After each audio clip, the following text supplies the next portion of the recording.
72 शहीदों की याद में आज लखनऊ में चेलुम का जुलूस निकाला जा रहा है। अव्वलन कल्बे जवाद साहब के साहबजादे कल्बे अहमद साहब ने मजलिस को खिताब फरमाया, जिसका चेलुम ना हो सका आज उसका चेलुम है। आज हमारे साथ आली जनाब मौलाना कल्बे जवाद साहब हैं। चेलुम की मुनासिबत से क्या कहना चाहेंगे? बिस्मिल्लाहिर्रहमानिर्रहीम।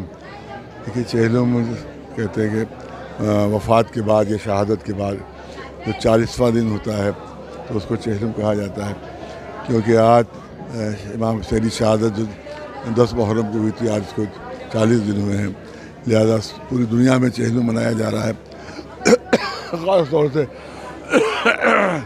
जो करबला जहाँ इमाम हुसैन की तदफीन हुई और जहाँ पर वो शहीद हुए थे, और वहाँ की रिपोर्ट ये है कि वहाँ पर करोड़ों लोग वहाँ के ऊपर मौजूद हैं और इतना बड़ा मजमा है जिसकी कोई मिसाल तारीख़ में नहीं मिलती है। लेकिन सबसे बड़ी बात उसमें यह है कि जहाँ भी इतना बड़ा मजमा होता है, कोई ना कोई हादसा हो जाता है, कोई ना कोई एक्सीडेंट हो जाता है। लेकिन अल्लाह का शुक्र है कि करोड़ों लोग जमा होते हैं, लेकिन अल्लाह का शुक्र इस तरह से किसी को खराज भी नहीं आती, ज़रा हर किसी को इंजरी नहीं आती। और आप देखें, हज में भी अगर चले जाते हैं तो वहाँ के ऊपर खाने की परेशानी, पीने की परेशानी होती है। हम लोग खुद 5 मरतबा रहे हैं तो बहुत दिक्कतें आ जाती हैं, कहीं पानी नहीं मिल रहा है, कहीं खाना नहीं मिल रहा है। लेकिन करोड़ों लोग होते हैं और सबसे कहा जाता है कि ना अपना पानी आप लेकर आइएगा, ना आप अपना खाना लेकर आइए, क्योंकि हमारी तरफ से सब इंतज़ाम है। तो वहाँ के जो इराक़ के लोग हैं, वहाँ के शिया, वो करोड़ों लोगों को अपना मेहमान बनाते हैं और पूरी खातिरदारी उनकी तरफ से होती है। पानी, खाना, सब कुछ इंतजाम से। यही नहीं बल्कि जो बड़े बड़े मौके बने हुए हैं, उसमें जब जाते हैं तो वहाँ उनको बिठा कर उनके कोई पैर हाथ दबा रहा है, कोई पैर दबा रहा है, कोई सर दबा रहा है। इतनी खिदमत वहाँ की जाती है वहाँ के ऊपर कि इसकी मिसल मिलना मुश्किल है।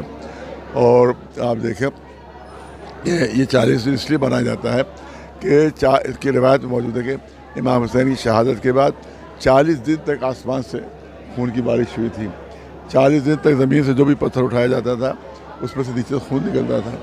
तो क्योंकि ज़मीन ने 40 दिन तक गम मनाया, इमाम हुसैन का आसमान ने 40 दिन तक गम मनाया, उसी मुनासिबत से 40वां मनाया जाता है। और इस वक्त पूरी दुनिया में कोई जगह ऐसी नहीं है कि जहाँ पर ये गम मनाया जा रहा हो। और ख़ास तौर से आप देखें कि लखनऊ में हिंदुस्तान की एक खसूसियत है जो किसी मुल्क को नहीं हासिल है। हिंदुस्तान की खसूसियत ये है कि यहाँ जो हिंदू हजरात हैं वो भी इमाम हुसैन का गम मनाते हैं, जो सिख हैं वो भी गम मनाते हैं, जो दूसरे मज़हब के लोग हैं वो भी गम मनाते हैं।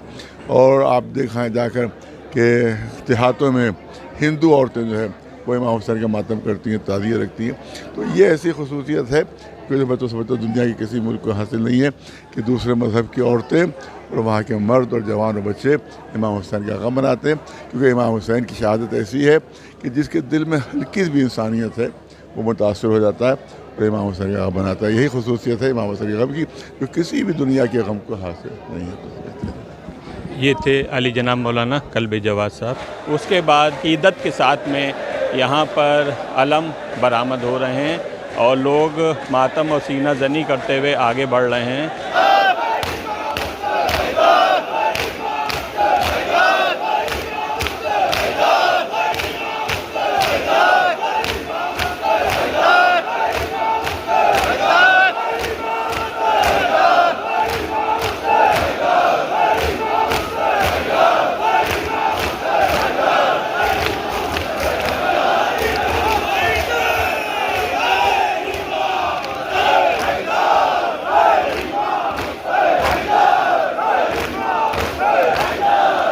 देख रहे हैं आपके अंजुमन लगातार हाय मातमी, नौखानी और सीना जनी करती हुई नाजिम साहब के इमामबाड़े से करबला ताल कटोरे तक जाएगी।